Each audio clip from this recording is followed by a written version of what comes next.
Bonjour, aujourd'hui une vidéo sur une maquette pédagogique que j'ai réalisée spécifiquement pour l'école, pour les écoles.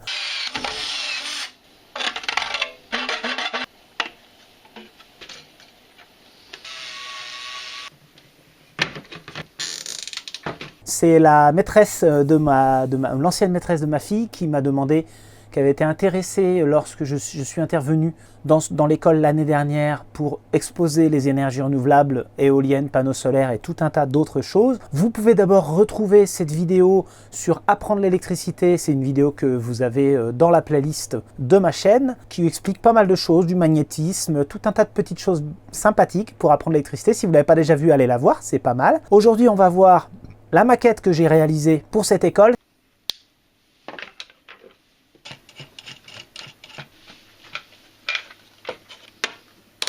C'est une maquette qui sera forcément louée, je pense, parce qu'elle est un petit peu chère du coup avec la main d'œuvre, avec tous les appareils de mesure, mais elle est très pratique pour apprendre l'électricité et expliquer les différents phénomènes électriques des énergies renouvelables. Donc on va voir aujourd'hui ce qu'il en est de cette maquette. Si vous voulez voir la partie découverte, novice on va dire, vous continuez à regarder cette vidéo. Si vous voulez aller voir directement la partie expert avec un certain nombre de mesures, un petit peu plus d'informations techniques, vous allez sur le lien qui est ici et vous allez aller sur la vidéo expert qui est non référencée. Vous allez la chercher directement à partir de ce lien ou alors le lien en description. J'espère qu'avec cette vidéo vous comprendrez mieux les phénomènes qui interviennent au niveau des panneaux photovoltaïques et éoliennes. C'est quelque chose de normalement assez fluide pour un électricien, mais même si vous êtes électricien, ça n'empêche pas de revoir les bases et peut-être que vous découvrirez des choses que vous n'aviez pas assimilées avant. Alors bonne vidéo!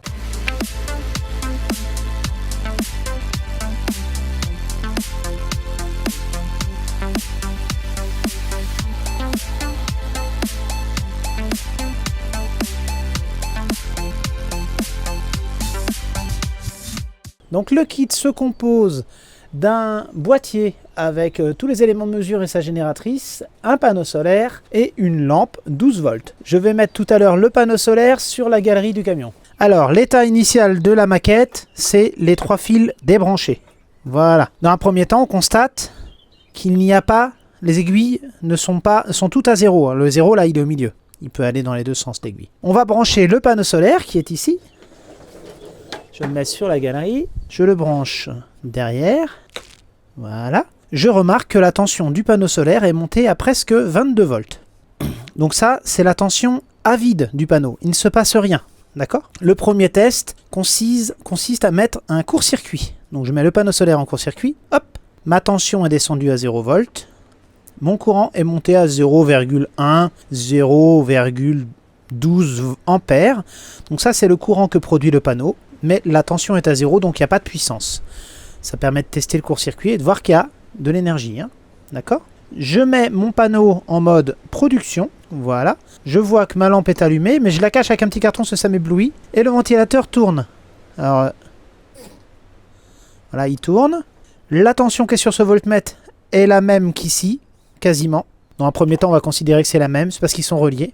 On verra après à quoi ça sert. Donc là, on constate que la tension est descendue et est passée de 22 volts à 12, approximativement, avec un courant de 1,2 ampères. On est à peu près dans le courant de tout à l'heure. Donc là, on constate que les aiguilles se sont mises en mouvement. On a bien une tension, un courant, on a de l'énergie qui va dans les lampes. Cette énergie, on peut l'envoyer dans la batterie. Donc là, je mets sur batterie. Hop. Et là, je me retrouve avec une tension qui faiblit un tout petit peu, mais pas beaucoup. Et là, on a la même tension que là. Donc on est en train de recharger la batterie. Alors on la recharge pas beaucoup, vous voyez le courant n'a pas beaucoup baissé. On peut la recharger un petit peu plus s'il y a plus de soleil. Là on n'a pas beaucoup de soleil. Donc si on fait le même test avec la génératrice. Donc je débranche ma batterie, je débranche ma production. Là j'ai 22 volts au niveau du panneau, donc j'enlève le panneau. Voilà. Et je vais faire avec la manivelle ici. Vous voyez ? Et quand je fais ça, vous voyez, j'ai la tension qui monte. Il n'y a pas de courant, la tension monte. Donc c'est la tension à vide de ma génératrice, qui est fonction de la vitesse de ma rotation. Si je mets en court-circuit maintenant, je vais avoir comme pour le panneau solaire 0 volts et je vais avoir du courant ici. Vous voyez, alors, on a plus de puissance avec la génératrice, donc avec ma main, qu'avec le panneau solaire. C'est normal. Donc on sent que c'est très dur là. Ça force. Ouais, j'ai pas besoin de tourner très vite. Ça c'est une génératrice d'éolienne. Je vais la mettre sur production. Je vais voir ce qui se passe quand je tourne. Donc j'ai la tension qui monte et le courant qui monte. Et la lumière qui est de plus en plus forte, le ventilateur qui va de plus en plus vite. Je vais mettre maintenant sur la batterie. Donc là j'ai rien, tant que je ne tourne pas. La batterie a une tension, c'est sa tension à elle, 13 volts. Et un courant de 0 ampère. Je tourne. Et je regarde s'il y a du courant qui va dans ma batterie. Alors on voit que ça dérive légèrement vers la gauche, ça veut dire qu'il y a du courant qui rentre. C'est sur le positif. Si je tourne de plus en plus, alors c'est pas facile, ça bouge. Ça va de plus en plus fort. Maintenant, on va débrancher ça. On va faire un test de décharge de batterie. Notre batterie est en marche, on est branché sur batterie. Et je vais faire un bypass de diode ici. En fait, ça c'est la diode qu'elle a empêche la batterie d'alimenter les appareils et permet uniquement de recharger la batterie. Donc je la mets en court-circuit. Donc hop, ça alimente la lampe et le ventilateur à partir de la batterie. Le panneau solaire est débranché, l'éolienne ne tourne pas. On a une toute petite consommation de pas grand chose, d'accord? Je vais brancher le panneau solaire, voilà, et je vais le mettre en production et au même moment on va voir si le courant revient à 0. Légèrement. Pour aller encore plus vers 0, je vais tourner la manivelle. Est-ce que les deux sont branchés en même temps? On peut faire les deux en même temps. Et essayer d'aller vers 0. Voilà, je peux même dépasser, retourner en positif. J'enlève la production. Ça c'est la tension du panneau solaire, ça c'est la tension de la batterie. Donc le panneau solaire ne produit pas d'énergie, donc il est remonté en tension. Je vais brancher une lampe 12 volts sur la prise 12 volts ici. Toc, vous voyez, elle est allumée. Elle est alimentée par la batterie. Il y a du courant qui passe, qui sort de la batterie, on est en négatif, presque à 2,5 ampères. On a toujours cette lampe là d'allumer le ventilateur. Et on va rebrancher la production et tourner la manivelle. Donc là en branchant la production, on va voir si ça bouge. À peine, il n'y a pas beaucoup de soleil. Et je vais tourner la manivelle ici pour produire de l'électricité. Alors pour l'instant on ne produit pas grand chose avec le panneau solaire, vous voyez on prend 0,1 ampère. Si je la débranche on ne produit rien, si je branche on produit. Et je vais augmenter la production en tournant la manivelle. Vous voyez? Et l'idée c'est d'essayer d'arriver de moins 2,5 à 1. Rien qu'en tournant. On va voir. Bon, déjà si j'arrive à 1, c'est dur. Normalement on n'y arrive pas normalement. On va essayer, allez c'est parti.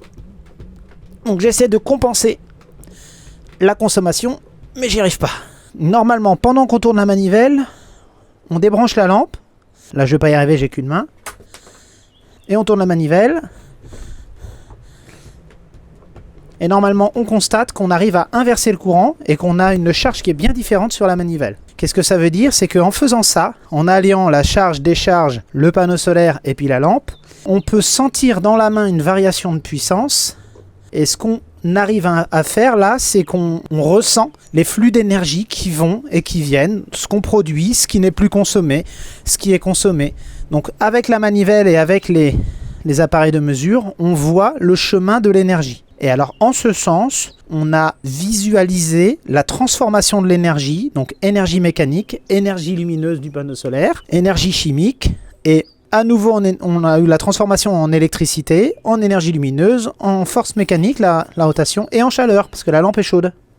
Chaleur et lumière. Donc on a converti l'énergie de diverses manières, de manière locale, on va dire, et de manière compréhensible. Ah si, petit détail, une fois que les manipulations sont finies, on enlève la production, le bypass, le panneau solaire, et plus de production. On laisse sur batterie le temps de mesurer la tension là, donc là on est à peu près à 13 volts, donc c'est très bien. Et si on est trop bas, eh bien on a, donc là vous voyez quand je débranche, hop, eh bien on a un cordon ici qu'on défait, hein, donc c'est un colson qu'on dessert comme ça.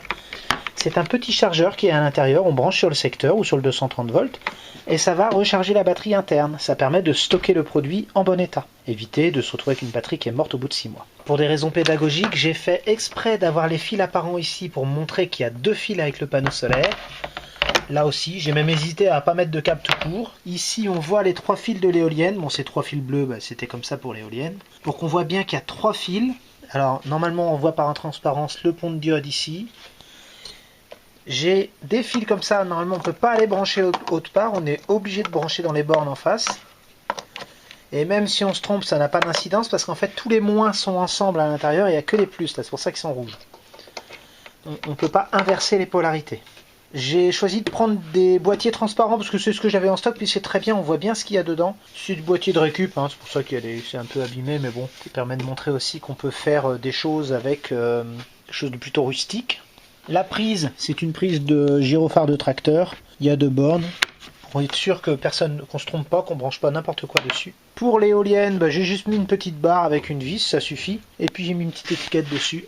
Dans le sens que tu veux, mais pas trop vite. Pour la lampe, eh ben, j'ai essayé plein de types de lampes, plein de ventilateurs. Le ventilateur c'est un 24 volts donc j'ai pas risque de le cramer. La lampe, bon, elle supporte quand même pas mal même si c'est une 12 volts. J'ai mis celle-là parce que comme ça on peut l'allumer avec pas grand chose. C'est assez simple. Et puis le petit carton, j'y ai pensé à la dernière minute parce qu'à force de faire des tests, eh bien je l'ai agrafé, hein, c'est un peu à l'arrache, on peut faire autrement. Mais je trouve ça pratique parce que toutes les fois où on fait des tests, on a les flashs de lumière dans la tête et ça fait mal, on voit rien à la face. Donc une fois qu'on sait que ça s'allume, on cache. On peut faire avec autre chose, ça pose pas de problème. Les petits inconvénients que j'ai, c'est que finalement j'aurais bien aimé avoir un ampèremètre qui va que jusqu'à 2,5 ampères pour qu'on voit mieux ici.